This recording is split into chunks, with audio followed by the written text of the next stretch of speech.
go ahead and press these two clips, then pull out. Make sure to grab your clip because you're gonna use it for the other part.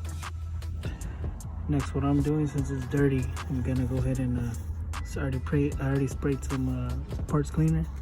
Just gonna go ahead and you know, with my magic. The injector seals weren't that bad. This one's a little chewed up. It was still good. There we go. Clean these up too. I've already tightened the end. Then I gotta put the fuel pressure on top.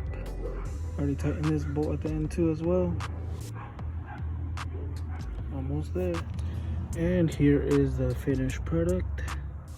I actually had to put a little bit of Teflon tape right there because it was leaking. I am gonna put some liquid sealant on there. That's just temporary.